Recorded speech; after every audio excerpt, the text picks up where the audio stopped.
வணக்கம் மக்களே, இந்த வீடியோவில் என்ன பார்க்க போகிறோன்னா பெண்களுக்கு மகளிர் உரிமை தொகை குறித்த ஒரு குட் நியூஸ். அது என்ன அப்படிங்கிறத பற்றி தான் இந்த வீடியோவில் பார்க்க போகிறோம். நம்ம சேனலுக்கு யாராவது புதுசாக வந்திருந்தீங்கன்னா மறக்காமல் நம்ம சேனலை சப்ஸ்கிரைப் பண்ணி பெல் ஐக்கானை கிளிக் பண்ணி வச்சுக்கோங்க.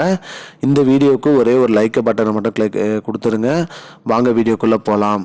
பெண்களுக்கு மகளிர் உரிமை தொகை, அதாவது பார்த்திங்கன்னா திமுக அரசு பொறுப்பேற்றலேருந்து மகளிர் உரிமை தொகை கொடுத்துட்டு வராங்க.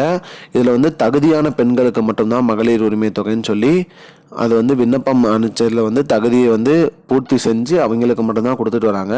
இதில் மாதம் விண்ணப்பிக்கிறவங்களுக்கு இதில் பெயர் சேர்த்துட்டு வராங்க. அந்த வகையில் பார்த்திங்கன்னா இப்போ லோக்சபா எலெக்ஷன் நடந்ததுனால ஒரு சில விண்ணப்பங்கள் நிலுவையில் இருந்தது. அது இல்லாமல் இப்போ அதற்கான விண்ணப்பங்கள் வாங்குறாங்க. நீங்கள் தகுதி உடையவர்களாக இருந்தால் உங்களோட விண்ணப்பத்தை பூர்த்தி செஞ்சு பக்கத்தில் இருக்க தாலுக்கா ஆஃபீஸ்லேயோ கலெக்டர் ஆஃபீஸ்லேயோ நீங்கள் கொடுத்தீங்கன்னா உங்களோட விண்ணப்பம் பரிசீலனை செய்யப்பட்டு நீங்களும் தகுதி உடையவராக இருந்தால் உங்களோட விண்ணப்பமும் அதில் சேர்க்கப்பட்டு மாதம் ரூபாய் 1000 வீதம் 12 மாதத்துக்கு ரூபாய் 12,000 வரைக்கும் வழங்குறாங்க.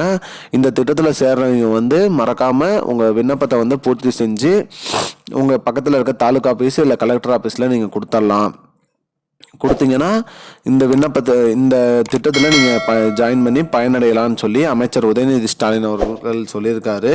மேலும் இந்த திட்டத்தின் மூலியமாக அதாவது 1,70,00,000 பயனாளிகள் ஆல்ரெடி பயன்பெற்று வராங்க. மேலும் இதில் மாதம் 5 முதல் 10 லட்சம் பயனாளிகளை சேர்த்துட்டு வராங்க. அதனால் நீங்களும் தவறாமல் உங்களோட விண்ணப்பத்தை பூர்த்தி செஞ்சு நீங்கள் கொடுத்து பரிசீலனையில் ஓகே ஆச்சுன்னா உங்களுக்கும் மாதம் பணம் வரும்னு சொல்லியிருக்காங்க. மக்களே, இதுதான் இப்போதைக்கு முக்கியமான பயனுள்ள அப்டேட். இது போன்ற பயனுள்ள தகவலை தெரிஞ்சுக்கொள்ள நம்முடைய சேனலை மறக்காமல் சப்ஸ்கிரைப் பண்ணி வச்சுக்கோங்க. இந்த வீடியோவை அனைவருக்கும் ஷேர் பண்ணுங்கள். நன்றி. முன்ன தெரியாத ஒரு பையனுக்காக விடுற அந்த மனசு இருக்க, அதான் கடவுள்.